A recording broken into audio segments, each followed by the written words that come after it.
Кога не можеш помагарето, удри по самарот, вели една стара македонска народна поговорка, која на некој начин е символика за она што го видовме, прочитавме, слушнавме после двата одиграни надпревари на фудбалската репрезентација на Македонија.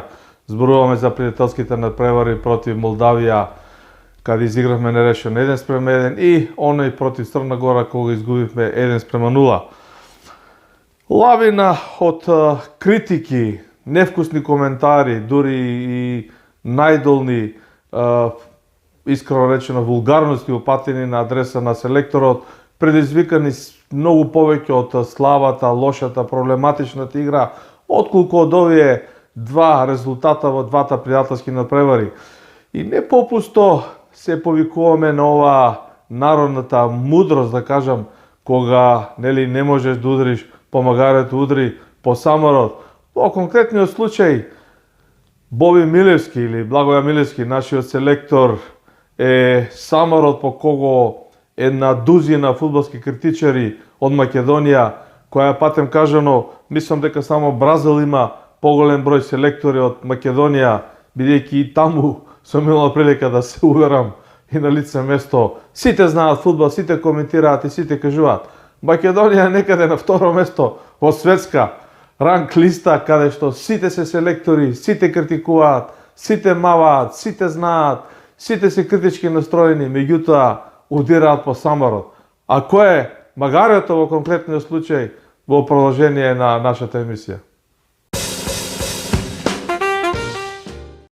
За да бидеш назначен за селектор на фудбалска репрезентација, конкретно во Македонија, нормално е да се помине некоја процедура, некои норми, да се кандидираш, да бидеш номиниран и да се дискутира за тоа, па дури потоа да те изгласаат, изберат, наименуваат, назначат и така натаму и така натаму. Значи, мал милион тренери, фудбалски стручњаци, не дека Македонија има многу, меѓутоа има, сакаат да бидат селектори. Ако секој сака да биде селектор и може така да биде селектор, тогаш навистина не знам што да кажам. Во конкретниот случај за Благоја Милевски, за кого рековме дека е саморот по кого сите овие критичари маваат со нивните фудбалски стапови, е секако назначен од управниот одбор на Фудбалската федерација на Македонија начело со претседателот Муамед Сеидини и неговиот заменик подпредседателот Лазар Ракиџиев. Во тој управен одбор има доста еминентни имиња, поранешни фудбалери кои на некој начин играле фудбал и разбираат што е фудбал, така да навистина ирелевантно е некој од страна од публиката да му кажува на Маријан Стојковски Манта, прилепчанецот, како се игра фудбал, дали сме играле добро или лошо, или на Светозар Станковски, фудбалски репрезентативец од Крајн, Словенија, дали ние против Молдавија и Црна Гора одигравме добри, дали тактиката беше добра или она што го форсира селекторот во сите фудбалски елементи сме биле подобри. Да не зборам за Сашко Тасев од Кавадарци, исто така поранешен фудбалер. Кого уште да земам од овој управен одбор, има многу други луѓе кои се долги години во фудбалот и тешко е да ги измамиш дали е така или не е така. А токму тие се начело со претседателот Сеидини, кој го назначија Благоја Милевски, кој му дадоа оваа доверба. Оттаму не се својствени овие силни критики упатени на селекторот во име на играта, ајде и постигнатите резултати, а при тоа никој не го споменува оној што го назначил. Навистина е можеби и фудбалска неправда и фудбалски греб да маваш по самарот кога не можеш по магарето. Дајте удрете по магарето, удрете по претседателот Сеидини. Зошто е избран Милевски? Зошто нема критика? Зошто доби подршка после седмицата против Англија, кога висеше неговата фотелја и кога договорот му беше истечен? Зборувајќи на оваа тема, ако истиот овој управен одбор, ако истиот овој претседател и фронтмен на Фудбалската федерација успел да го смени, да кажам, да го тргне, да не бидам вулгарен, буквално да го избрака претходниот селектор Ангеловски Мрме од селекторската фотелја после низан успешни резултати и пласма на Европското првенство.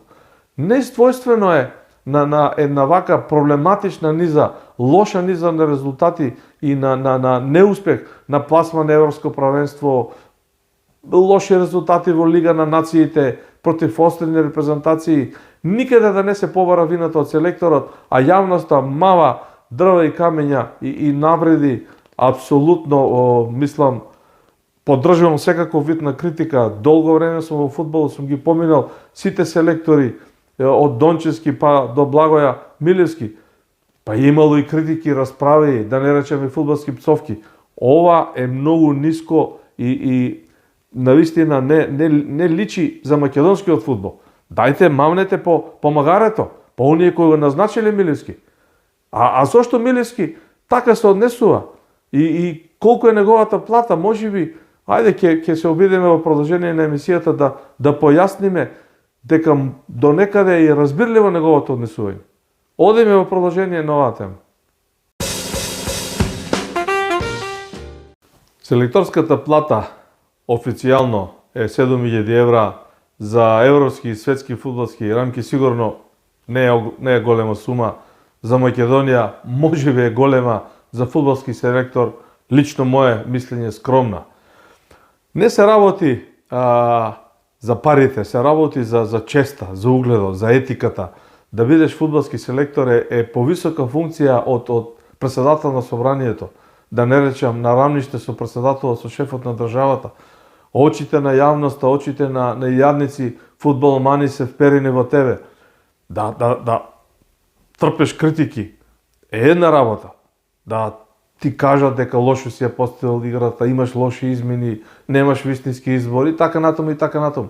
Да те прават дегенерик, да те навредуваат, мислам, не се во прашање поединци тука, е на маса, е на лавина на луѓе со грозни коментари, каде што навистина се прашувам на крајот, зошто ли Милевски го трпи тоа? За 7000 евра, за платата?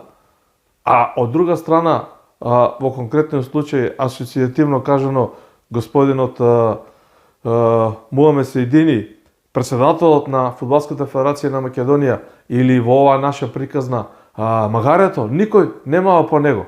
Ни еден стап не беше упатен по задникот на магарето и да го прашаат зошто го избрате овој, ајде да не кажем како го нарекуваат навивачите. Во целата таа приказна, навистина малку е несвојствено и самите ние, да кажам, луѓето кои на некој начин се поблиску до репрезентацијата, овие спортските новинари кои патуваат во пакет на секое патување и кои се на некој начин очевидци на целата оваа работа, на сите овие случувања, да останат и полунеми, да кажам. Повеќе мислам на насока на председателот и на управниот одбор, отколку на самиот селектор. Значи, најлесно е да се мава по саморот, удри и не попусто вели поговорката, кога не можеш по магарето, удри по саморот. Во конкретниот случај, навистина, несвојствено е, иако е очигледно дека Македонија игра слабо, дека нема игра, дека овие играчи можеби се издишени, дека нешто можеби генерално треба да се менува. Треба да се размисли, да се направи некоја анализа. Но, да бидат сите оторни стрели упатени кон Благоја Милевски, а при тоа да не се чепне, нити да се помисли, да се удри по оние кои го назначиле, кои му одределе платата, кои му ја дале довербата, кои на некој начин има аргументи во своите раце после катастрофалниот пораз од Англија да го сменат, го оставија во фотелјата. Тоа е несвојствено и секако заслужува доза на критика во тој сегмент. И сега доаѓаме до ситуација. Благоја Милевски, Сербови, како го викат, не си оди. Не сака да си оди човекот. Критики, да не речам, навреди, понижување, да не земете, читате ги социјалните мрежи, ќе видите. Не сака да си оди, не сака да си оди. Дали е до платата, дали е до некој меѓу односи со председателот, со управниот одбор, дали е нешто, условно кажано, спортски врзано коло со изборот на играчите, со менеджерството, дали е нешто, кој знае што има во позадина. Никој ништо не го чепка тоа. Сите, ајде да си оди Милевски, уа Милевски, не те бива, не знам, Абдал, ова, не си оди човекот. Што е работа? Значи, нема ни етика, ајде, не сакам да навлегувам толку долго време, го знам уште кога играше фудбал, на времето за Вардар и тренер кога беше и селектор. Едноставно не сака да си оди. Има причина, негова не ја кажува и си тера натаму. Зошто не размислиме што е тука проблемот, каде е клучот, каде е прашалникот? Што е финтата што управниот одбор и председателот и подпредседателот го кажав кој е? Едноставно го трпат Милевски. Значи можеме ние да изгубиме и 5 надпревари и Милевски да каже дека е задоволен бидејќи сме имале посетна топка 51, дека сме имале еден удар на гол повеќе и сите од управниот одбор да речат да, фудбалот се игра ради овие показатели, остави ги бодовите, не ни требаат. И пак да остане Милевски. Не.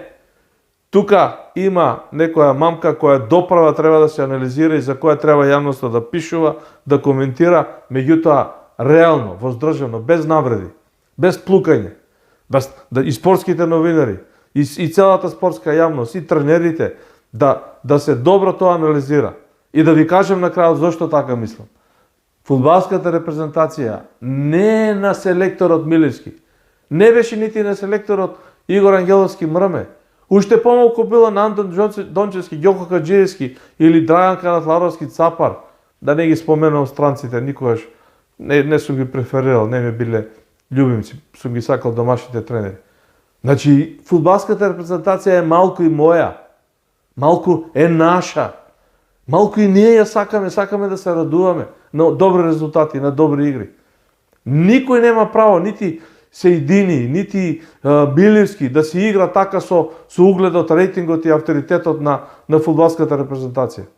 Тука треба да лежи местото на критика, тука треба да се удри. Пак ќе кажам, помагарето. Самарот секој ќе го боли по овие удари. Нема да може да се освесте, да не речем и да излезе низ чаршија. Ова е темата, ова е анализата, ова е просторот за коментари и мислам дека тука се крие зајакот во тој волшебен фудбалски шешир, каде што сите се праваат помалку итри и недоветни, а секој го тера својот личен интерес. Не заборавајте, фудбалската репрезентација е малку и моја и малку на сите нас. Гледајте YouTube канал Доргутов, претплатете се, бесплатно е. Дајте го вашето видување на оваа тема и удрете помагарето, доста по Самарот.